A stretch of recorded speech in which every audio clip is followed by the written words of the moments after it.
Today we're going to be starting the BFG by Roald Dahl.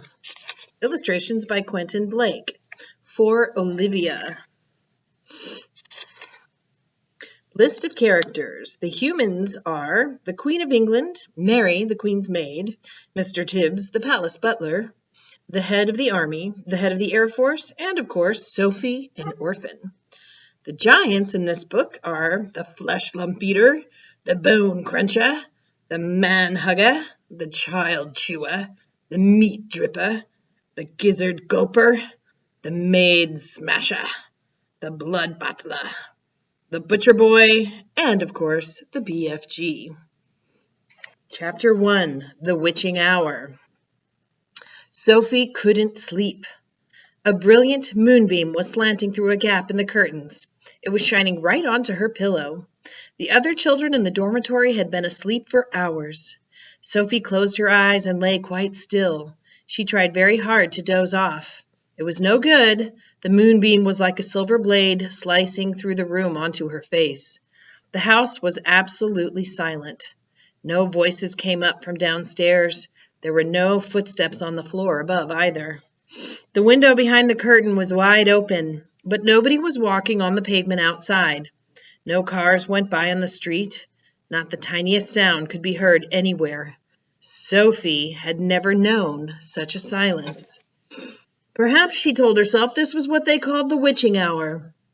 The witching hour, somebody had once whispered to her, was a special moment in the middle of the night when every child and every grown-up was in a deep, deep sleep, and all the dark things came out from hiding and had the world to themselves.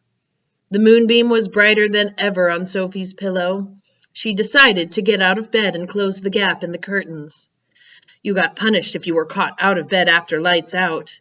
Even if you said you had to go to the lavatory, that was not accepted as an excuse, and they punished you just the same.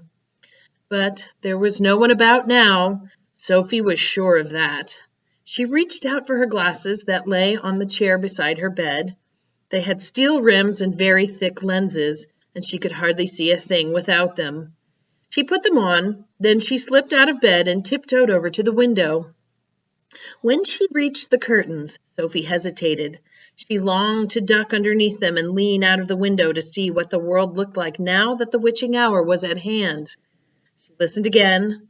Everywhere it was deathly still. The longing to look out became so strong she couldn't resist it. Quickly, she ducked under the curtains and leaned out of the window. In the silvery moonlight, the village street she knew so well seemed completely different. The houses looked bent and crooked, like houses in a fairy tale. Everything was pale and ghostly and milky white. Across the road, she could see Mrs. Rance's shop, where you bought buttons and wool and bits of elastic. It didn't look real. There was something dim and misty about that, too. Sophie allowed her eye to travel further and further down the street.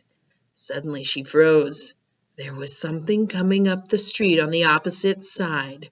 It was something black, something tall and black, something very tall and very black and very thin. Chapter 2. Who? It wasn't a human. It couldn't be. It was 4 times as tall as the tallest human. It was so tall its head was higher than the upstairs windows of the houses. Sophie opened her mouth to scream, but no sound came out. Her throat, like her whole body, was frozen with fright. This was the witching hour, all right. The tall black figure was coming her way. It was keeping very close to the houses across the street, hiding in the shadowy places where there was no moonlight.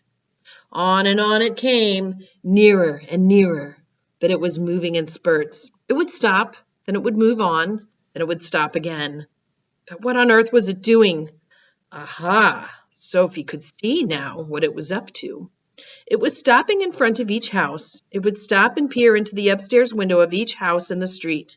It actually had to bend down to peer into the upstairs windows. That's how tall it was.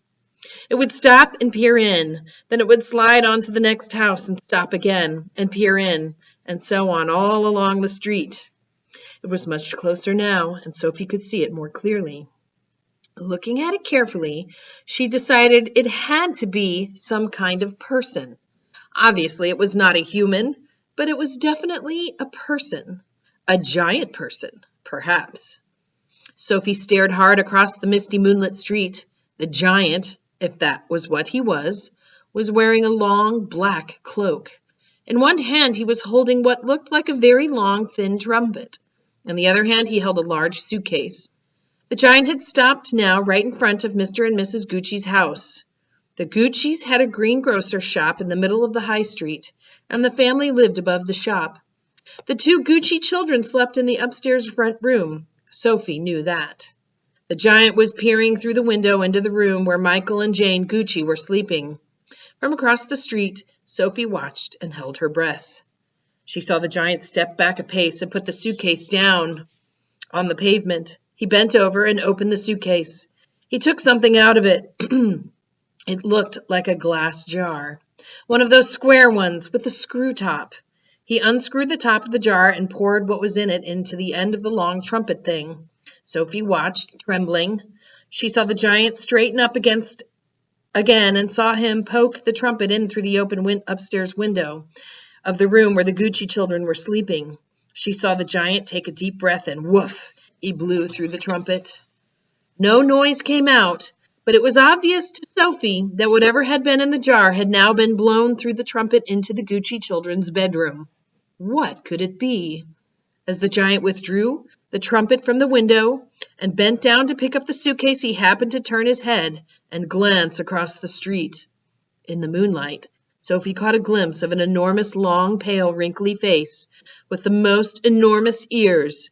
The nose was as sharp as a knife, and above the nose there were two bright, flashing eyes, and the eyes were staring straight at Sophie. There was a fierce and devilish look about them. Sophie gave a yelp and pulled back from the window. She flew across the dormitory and jumped into her bed and hid under the blanket. And there she crouched, still as a mouse and tingling all over.